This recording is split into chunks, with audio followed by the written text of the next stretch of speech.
Next, we're going to talk about the ever-important topic of employee engagement. And who better to lead that discussion than Nita Clarke?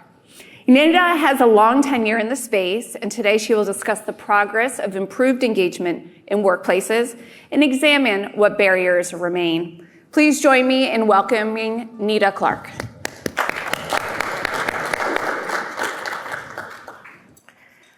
Thank you so much. It's a great pleasure to be here. Good, it wasn't a very big step. I'm getting so old now that I have to check out the staging to make sure I can get up on the step in one go, which was fine here. So, thank you very much for asking me to speak. You may be wondering, who is this woman and what on earth is she doing standing up here wittering to us? Let me just tell you a little bit about myself, which will explain why I'm here. So I had, for about 17 years, I was a senior official in the UK with the trade union Unison. And then in 2001, Tony Blair asked me to go and work for him at Number 10 as his advisor on trade unions and employment issues. And I was with Tony until Tony left in 2007. And then when I left Number 10, I was incredibly lucky, and I got this job as director of a small not-for-profit organization called the Involvement and Participation Association, which had been around for over 125 years in the UK, and which has its central tenet, and always has, that sanity is in fact possible in employment relations, despite all the evidence to the contrary. And we're very strong believers in partnership approach, finding the sweet spot between employer and employee.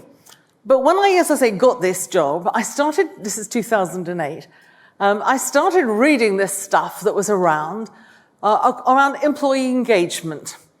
And although there was nothing, in a sense, new in some of this, it seemed to me that there were some fundamental understandings about people at work and how to get the best out of them, which if we could operationalize some of them better, it would be of benefit. So I went to the then Secretary of State in the UK, a guy called Peter Mandelson, and I said, look, I think the government should be really interested in this people stuff for two reasons. One, because of course the government is a huge employer, directly and indirectly, and therefore if there are some understandings here about how we can get the best out of people at work, we really should be interested as an employer. But secondly, the truth is that the UK has always had a very big productivity problem, and we still do in the UK. And one of the things that occurred to me was possibly underlying this productivity problem was the fact that actually we weren't getting the best out of people at work. And therefore, there was a dual interest in the UK government in trying to look a bit more at this issue. And so what happened was they asked me to work with a wonderful man called David MacLeod. Now, David had run the Dulux brand for ICI, so he had come from an industrial background, and I'd come from a trade union background.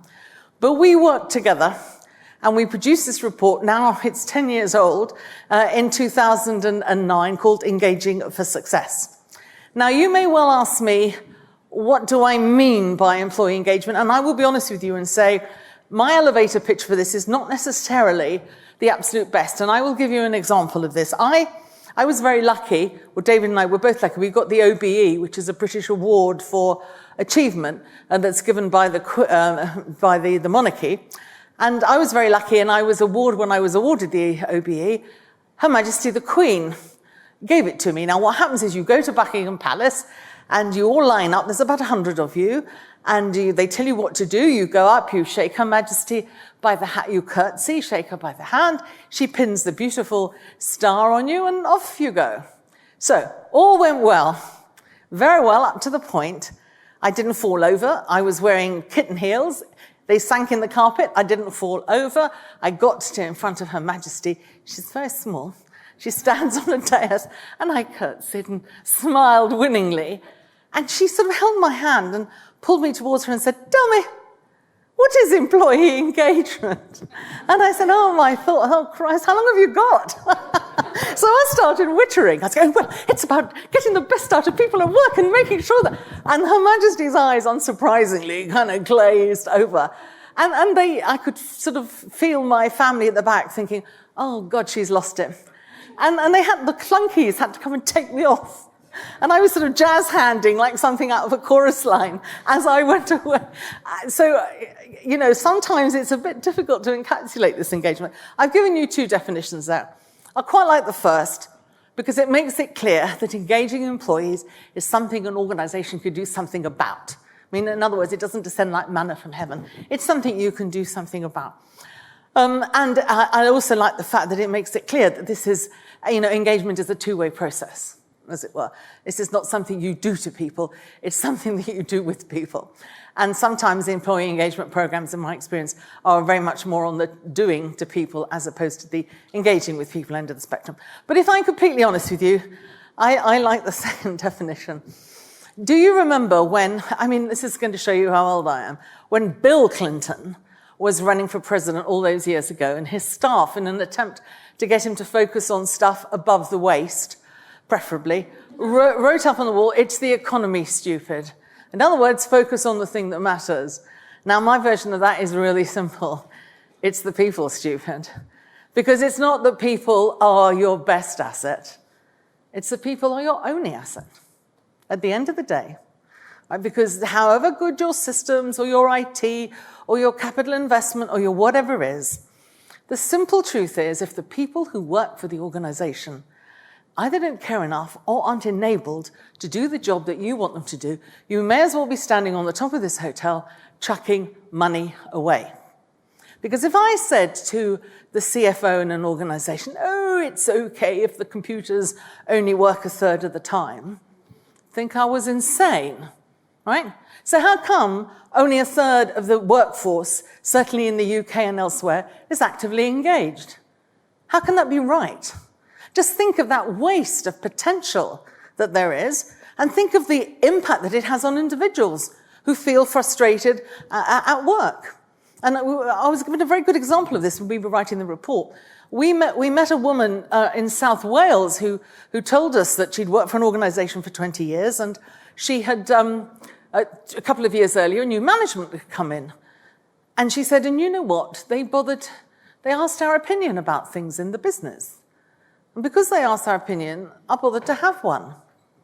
And she said, and you know what? I know that I am more valued by the organization. I know that I'm more valuable to the organization. And then she sort of looked at the floor, and you could see her thinking, shall I say this to two people I've only just met? And then she looked up and grinned, and she said, and you know what? My husband says I'm easier to live with. Now, it is true, isn't it? And it's a bit corny, but the fact of the matter is how we are at work, how we feel about ourselves is such a determinant, is it not, about our well-being and in our lives outside work. Very few of us compartmentalize the two effectively. So if we are fed up or frustrated or ill-treated at work, it impacts hugely, does it not, on our feelings about ourselves and our self-worth and our self-value. So this is not just a matter, as it were, of kind of performance and productivity. It's a matter about the fundamental issue around well-being too, because I defy any organization, and I would say this absolutely straightforwardly, if your people aren't engaged, you will have a well-being issue. Right? You may not see it openly, but you will have, because the cost of disengagement is not just in pounds, shillings and pence or euros. The cost of disengagement is to the people in the organization. Now, in which case, you may well ask me, well, if that's kind of what engagement is, what isn't it? Now, I like this slide because, very unusually for me, it enables me to be a bit sexist. Because ladies in the room, I think you will agree with me that it was a man who was driving the White Line van. Now, I said this as a presentation not that long ago at a hospital in Oxford, and there was a bloke sitting where you're sitting, looking increasingly disgruntled. And he piped up and he said, yeah, but I bet it was a woman who drove the car that knocked the tree down in the first place. Which was not really quite the point, but possibly a fair observation. The point is this: in any organization, what do people have to do to get around the difficulties to do the job that they want to do?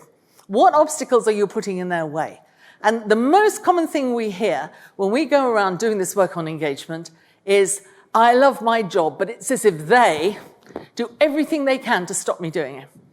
So what are the obstacles in the organization to engagement? And it's a big challenge to be honest and upfront about it. And just referring to that discussion we had earlier about why HROs don't become chief executives.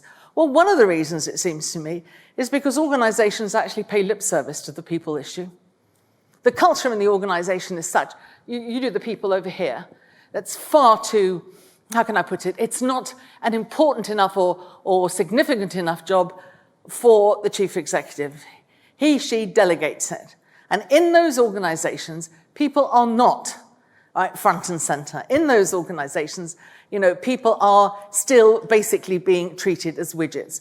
Look, I'm not going to bang through all of these because the evidence is clear. It was clear when we did the report 10 years ago, and it's clear now. If you want the latest data on this, there's a free-for-use website called Engage for Success, which arose out of the work that we did. I just want to point out one thing here. There isn't an organization in this room for whom innovation is not absolutely critical. Now, does anybody here really believe that people in your organization will innovate if they are not engaged? Because innovation brings change, right? Innovation makes life difficult sometimes. Innovation is challenging. It is much easier in organizations where people are not comfortable with change to get in the way of it. And so if you as an organization are serious about innovation, about moving the organization forward, you will not be able to do it, I would say, effectively, if you do not have high levels, ongoing levels, increasing levels of engagement. Look, this comes back to my point. We know, we all say people matter, and we all know that culture, the existing culture, eats strategy for breakfast. Why do so many M&As fail? Why do so many change initiatives fail? Because you're trying to impose them on a culture which is just not adapted to deliver that kind of change. And we have to be honest and face up to this fact, particularly in the hugely changing environment that we find ourselves in now. So if we know this stuff, and we know it kind of emotionally, we know it instinctively, why don't we so often translate it into practice? You see, the problem, it seems to me, Houston, we have a problem. Effectively, we are still trying to manage people in a 20th century way. Okay, people are units of production.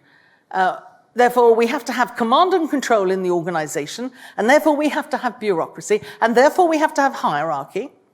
And what are we creating? We're effectively creating risk-averse monoliths. Now, some pigs have more lipstick on. I understand that, okay? But broadly speaking, is this the default setting for management style in your organization? Because the problem is, if it is, you're absolutely not creating the circumstances to get the sort of workforce that you need. I mean, what do we need from people at work today? We need people to be resilient, adaptable, confident, collaborative, innovative, all of those things. If that's what you need your workforce to be, how on earth are you going to get them into the place where it is safe to be all of those things if they are not engaged? How can you give your people confidence to face the future if you are not having a fundamentally strong, not just practical, but actually emotional relationship with them too? I mean, look how things, I would say this, things are really changing. There's absolutely no question about that. I read that only a couple of months ago, the American Round Table, which is the business organization that brings together leaders, has decided to adopt a new definition of what the purpose of a company is, moving away from the Friedman shareholder value model to say that actually the purpose of a company is a social one. And therefore account has to be taken absolutely in the purpose of the company, the interests of the other stakeholders. In other words, not just shareholders, but the community, employees, the environment, and so on. And certainly in the UK, there's been quite a lot of movement in this direction because we have got new guidance from the Financial Reporting Council, which says that the employee voice has to be heard at board level in large companies. Now, that's quite a big deal. Okay, it's not necessarily a worker on the board, but the recognition that you have to have an employee voice at board level is quite a new development. And we had a report in the UK, which by a man called Matthew Taylor around the Good Work Agenda, which looked at how work was changing and the importance of work. And one of the things that he recommended, which has now happened, is that more employees, it is easier now to request in an organization information and consultation machinery, which brings the UK much more into line with what happens in Europe. So there are signs that things are changing. I mean, when we started this work, if we'd had this meeting 10 years ago, would you have believed that diversity inclusion was going to be such a deal? Would you have believed that there would be, certainly in the UK, gender pay gap reporting? And now organizations are looking at ethnicity pay gap reporting. So there are some signs of the times that change is happening. But of course, what have I done? Hello? Just to say a little bit more about this context, because the pressure on organizations has never been greater. All right, you know the VUCA term, I don't need to go through that, but just think about what bears down on our organizations. Short-termism, cost pressures. All right, the demand for doing more with less is absolutely relentless. But at the same time, customers and citizens are more demanding about products and services. You know, no more, you can't do this whole sort of Henry Ford, you can have any color you want as long as it's black. I mean, that just doesn't wash anymore. And then you've got all the technological changes. Now, I don't know whether the work that Carl Fry and others have done, saying that 40% of jobs are going to go in the next 30, I don't know if that's true or not. And I'm rather more subscribed to what we heard from the panel, which is that you do get job replacement, and the idea that millions of people are going to be made redundant overnight is probably not the case. But nevertheless, you know, those technological changes for people in work are extremely difficult to manage. And then, of course, you've got the whole awareness of the impact of organizations on the environment and global competition and this sense of the importance of corporate social responsibility. Now, all of these things are weighing down on organizations. You may say quite rightly, and I think it's a good thing. But let's just, if you put yourself, as it were, in the place of the leadership of organizations, all of this stuff is swirling around and is making coping with change extremely difficult. And the really difficult thing is all of this is happening in the open. I mean, 20 years ago, we could manage some of this stuff internally, yes? You know, some of these discussions about where to go, what to do, about things that were going wrong and challenges, you could kind of manage them internally. Not now. I mean, within 10 seconds of a challenge, there it is on Twitter, yes? It's completely transparent. So trying to manage some of this stuff in this environment is incredibly difficult. But if you also think about it, think about the the additional pressures from people at work. Now, there are some people who say that this is all the millennial stuff, the younger generation stuff. Well, to some extent, I can see that argument. But if I'm absolutely honest, I think the thing about the younger generation is that they articulate things that people like me were too scared to do when we were at work. So in my day, when my leader or manager said jump, what did I say? Now, you say that to my kids, and what are they going to say? Why? Yes? They're going to say, look, give me a reason. Tell me why I should jump. I'm not a terrorist. I'm not going to jump. But you need to tell me why. You need to give me a good reason why you want me to do this. And that is a huge challenge, particularly to middle managers who are used to saying, because I said so, I've got the pips on the shoulder, you will do what I say, the kind of default setting. But people at work, it seems to me genuinely, these are some of the things that we hear. They want fairness at work, which is where this whole issue of executive pay comes in. They want to trust the organization they work for, and they want to be trusted. And that's where the whole well-being and mental health agenda comes in. People are willing to articulate what they want from work. They also want meaning and purpose, and organizations that are driven by values and ethics. And this is not to say that you have to be, in any sense, a not-for-profit. You can find meaning and purpose if you work in a fast food chain. One of the most engaged organizations in the United Kingdom is Whitbread. Whitbread, who run Premier Inns and used to run Costa Coffee. Very high levels of engagement, always there in the Times and Sunday Times top 100 companies. Why? Because they make the purpose of the organization, the purpose of Premier Inns, which is to give ordinary people a good night's sleep and a good hotel stay experience. I mean, they keep it very simple, and the organization buys into it. So meaning and purpose does not come from, finding a cure from cancer. I mean, of course it will. But meaning and purpose comes from, knowing what your job is, being valued for doing it, and delivering it. And values and ethics are, we know, incredibly important. This is a challenge for organizations who are not used to being questioned on some of this stuff. How many organizations do we know? Well, of course we're good guys. We've always been good guys. Yeah, but what about, I mean, it's a really difficult challenge for boards, this, the values and ethics question. It's a really searching challenge. But at work, people also want to be empowered, not to be micromanaged, to have some autonomy in what they do, to be able to achieve mastery. It's that wonderful thing. Look, just shut your eyes and remember that moment at work where you were in, what do they call it, in flow. That you and the purpose were as one. And that sense of joyous achievement that it gave. I'm not daft. We can't all feel like that all the time at work. But we can at least aspire, to having that sense of achieving mastery and growing at work. It is not too much to ask. And I say it again, it doesn't matter if you're in a fast food chain or if you're on the newest of new tech companies. Right? This should be as a legitimate aspiration for people at work. But of course, we've also got an increasingly diverse and decreasingly deferential workforce, which demands a voice. And that is also a challenge to organizations. Now, it's one thing if you've got trade union organization and you can, almost sort of subcontract that relationship with the workforce sometimes to the unions. Personally, speaking as a former trade union official, I don't think that's a good idea. I think the direct relationship with the workforce is absolutely critical. But people at work want a voice. They want their views about the organization, and not just the tea and toilets bit, although the older I get, the more important I understand tea and toilets are. In that order or the other way around? Probably the other way around now.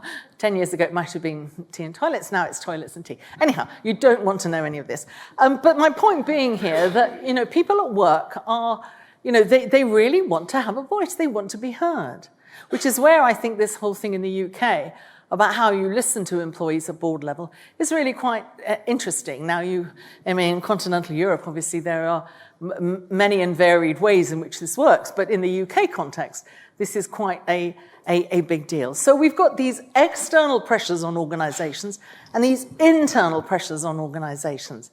And, basically, my challenge to organizations is this. As far as you're concerned, what's the default setting in your organization? Are people the problem or are people the solution? Because if you believe that the people in the organization are the problem, or a problem fundamentally, then what do you need to do? You need to squeeze them, control them, monitor them, treat them as widgets, and not trust them. So you have tracking devices. You have all of those things because you believe basically that if you don't monitor what they're doing, they'll swing the lead. I mean, that's really, naughty children basically who need to be kept under control. Or do you believe in your organization actually that people are the solution? Because when you think about how much you're paying for people in your organization and the amount of effort you've got into recruit them and then train them, it's a bit odd, isn't it? If after all of that you think, well, actually, they're the problem. But if you believe that people are the solution, then you are going to want to inspire them, respect them, and trust them. Right? So it's a very interesting internal, when I go and work with organizations, having this internal, this conversation internally, which basically, now a lot of people would say, well, it's a bit of both. But employees are very aware of signals that come from the top, yes? And they basically know. They've sussed it out. Are we treated as if we are naughty children, or are we treated as the best asset the organization's got? And they kind of know. Yeah. So what I just basically want to spend a few minutes doing, and hopefully we'll have some time at questions at the end. When David and I were writing our report, we went around the country and we spoke to literally thousands of people and organizations. And these 4 things emerged as this is not a template. This is basically the things that emerged that were enablers of engagement, that organizations that took engagement, because often people say, well, what the bloody, I've got to boil the ocean here. Where on earth do I start? And I've got the staff survey result. I've got this and I've got that, and I just don't really know how to take all the information I've got around engagement and operationalize it effectively. The first thing is this. What's the story? Do people in your organization know the story? Where has it come from? Where is it now? And where is it going? Now, I'm sure you will know this story of Kennedy going around Cape Canaveral and, meeting the men in the white coats and then on the way out passing a man leaning on a broom and shaking his hand and saying, and you, sir, tell me about yourself. And the man saying, Mr. President, I'm here to help put a man on the moon. Okay, I know it's an old story, but there is a fundamental truth there, isn't there? That sense of alignment that individual had. And it was true. I mean, firstly, okay, he may have only been the janitor, but if he didn't sweep up the dust got into the rocket blew up. So, I mean, it was true. It wasn't just a sort of emotional thing. There was a fundamental truth about his role, but he knew it. And for him, it was absolutely critical and vital. Now, can the people in your organization articulate its purpose in that way? And I say again, it does not have to be, in a medical or in a health setting. It can be in a fast food outlet. Can they tell you the story? Because the reason that this matters is because it gives a line of sight between what I do on a daily basis and the purpose of the organization. I'm fulfilling a purpose, all right? A bigger purpose that is bigger than myself. And let me just also say this, engagement does not belong to HR. Engagement does not belong to comms or OD. Engagement belongs to the whole organization, right? But here's where comms really does matter, because internally communicating the purpose, the emerging purpose, the developing purpose is incredibly important. Do not for a single second underestimate how important it is to be able to articulate the strategic narrative, the story of the organization. We went round a fantastic facility that was refitting British submarines up in Scotland.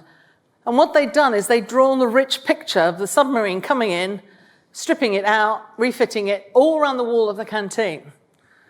And while we were there, two welders, ordinary shop floor blokes, came in and they went to the picture and they drew a little sort of couple of stick figures at the point of where they were doing the work.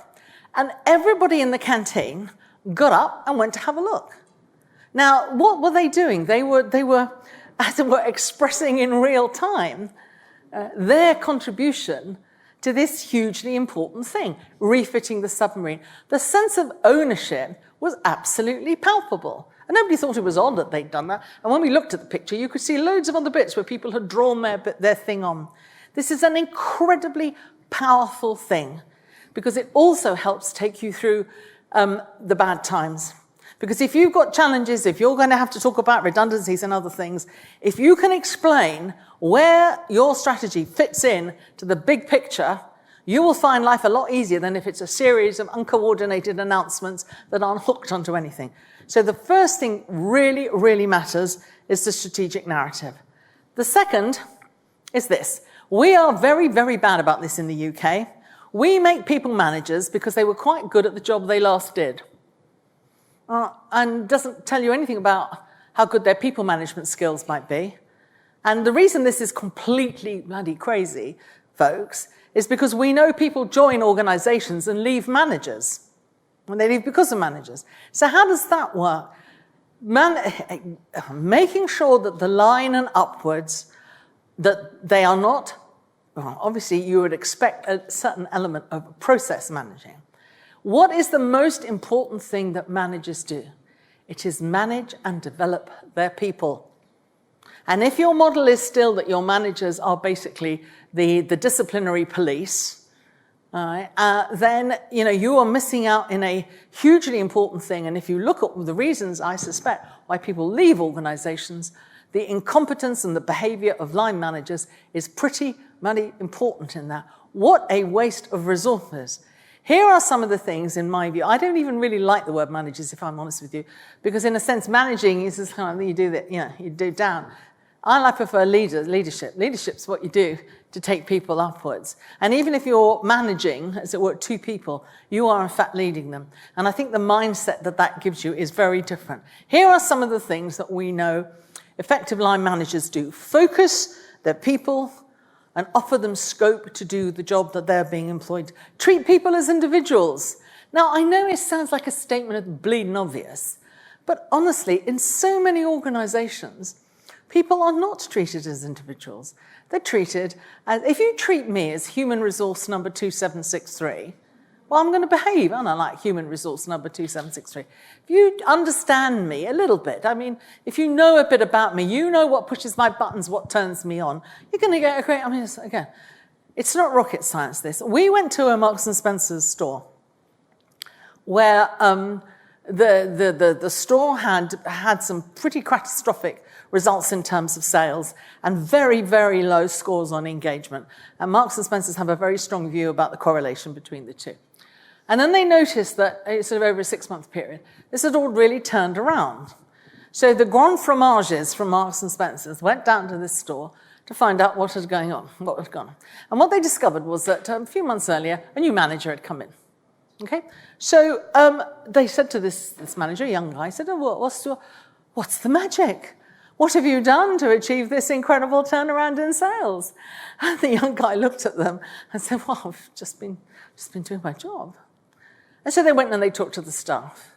And you know what the staff said? Within a week of getting here, he knew all our names. Right? He was there in the morning when most of us came in. He was there in the evening when most of us left. He said thank you. He asked us about our day. Within a few weeks, he knew a bit about us. You know, those of us who had caring responsibilities, those of us who had various challenges. He knew us as people. Right? And they said the previous manager, come in at 9, gone out the back, sat in his little room, done a bit of rostering, come out at 5, pushed off. We never saw him. This new young guy, I mean, they would have gone over the trenches, top of the trenches for him. You know, and it wasn't rocket science what he had done. He had treated people like valued human beings and understood that that was the way of getting them right to fulfill the roles that the organizations expected them to treat them as individuals.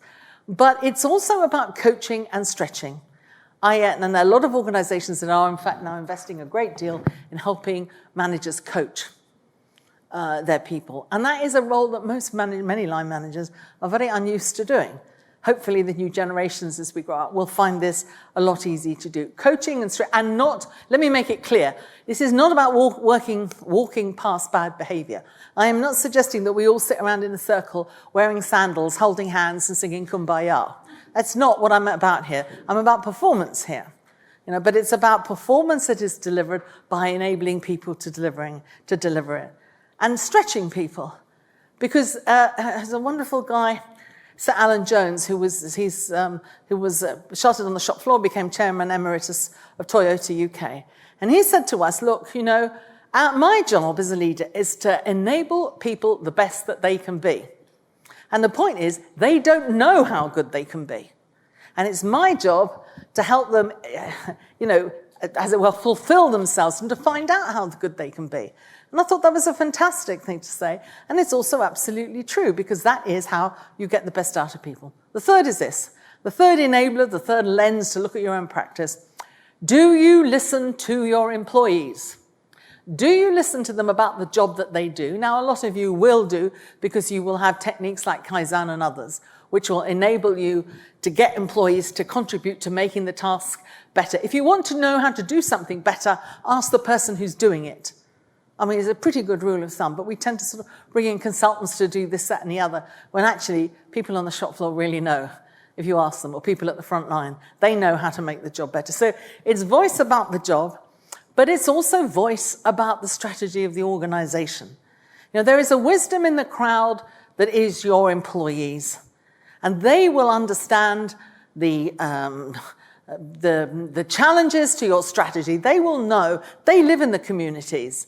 They will know this stuff. Don't treat them like children, all right? Take them, listen to them, take them into your confidence about the strategic challenges of the organization.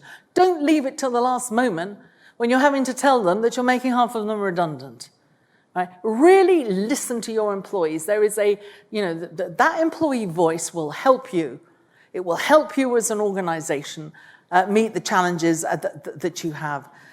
And the fourth is this, and this is really the most difficult one, because what this is about trust. Look, we've called it integrity. It's really quite a simple thing.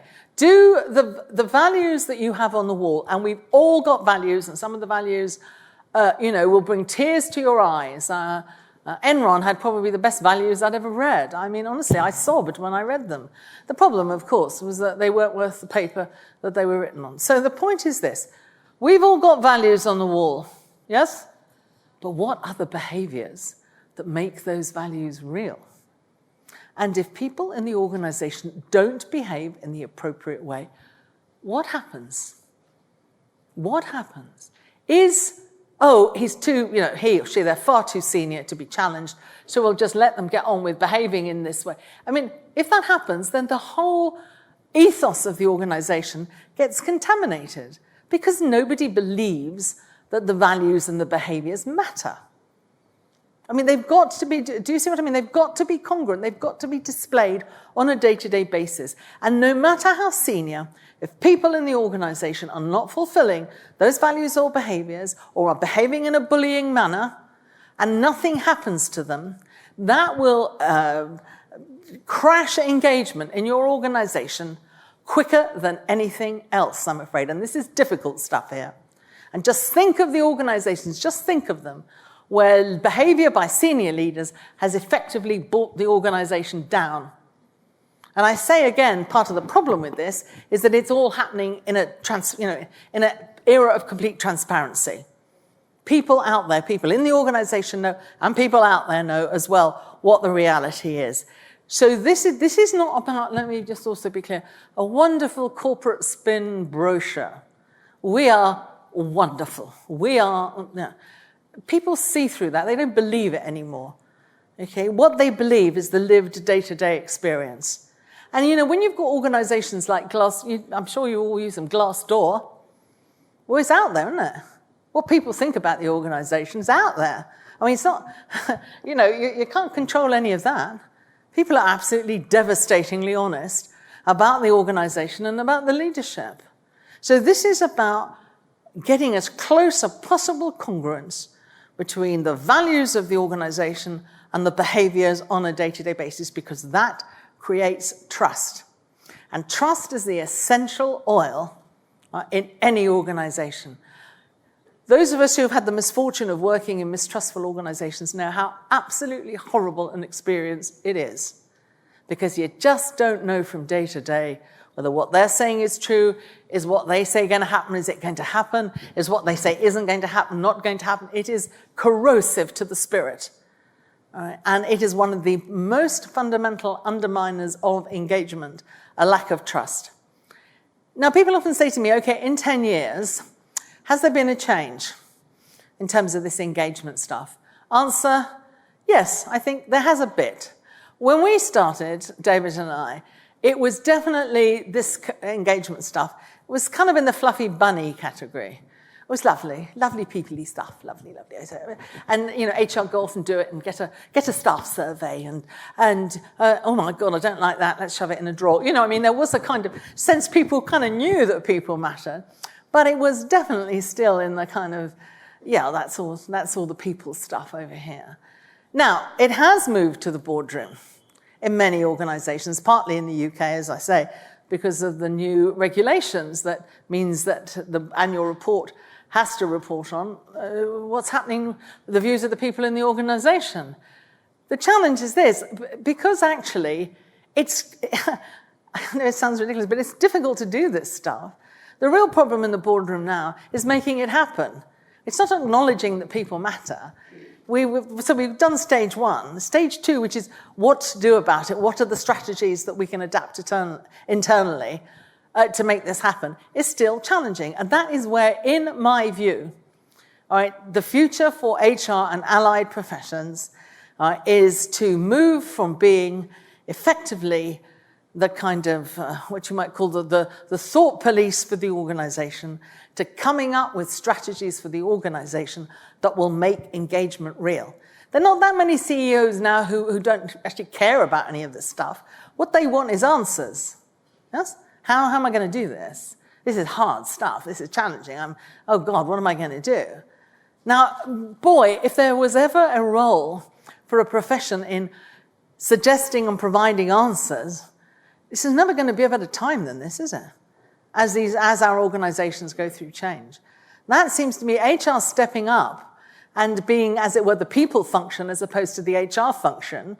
There's been a fantastic opportunity, and we've heard examples today of people who are doing this, and there are others. So, thank you very much for listening. I am available for weddings and for bar mitzvahs, should the occasion arise. But, you know, there's nothing more important than this, actually, in an organization, in my view, because really, and nobody's going to get it right first time. And it's a journey without an end. I mean, it's not like, oh, we've got to engagement. Phew, that's a relief. This stuff needs constantly refreshing, all right? But boy, it's a journey worth doing. And actually, in terms of delivering organizational success, in my view, it's absolutely key. Thank you very much for listening. Do we have a couple of minutes for questions? Do we have a couple of minutes for questions? Excellent. Now, there must be people here who thought I was speaking total tosh. Come on, a bit of a challenge. Come on, lovely people. You must have a question. Oh, it's deeply embarrassing. I must have sort of cowed you all into submission. Come on, and you've got a question, surely. No, but I'm going to be married in February, so I wanted to see if you were available that date, you know. So, since you said you do weddings and bar mitzvahs. Yes. I'm a bit long in the tooth for a bar mitzvah.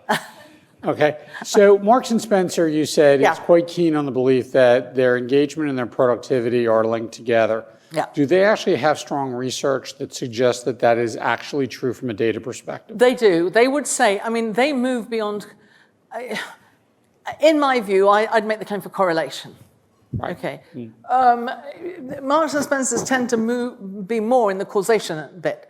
I mean, they believe that strong levels of engagement will predict and deliver better customer outcomes, better sales, NPS scores, and so on. You know, it's a big industry that debates all of this. I mean, in my view, when you go into an organization, you can kind of feel whether it believes this stuff and delivers this stuff.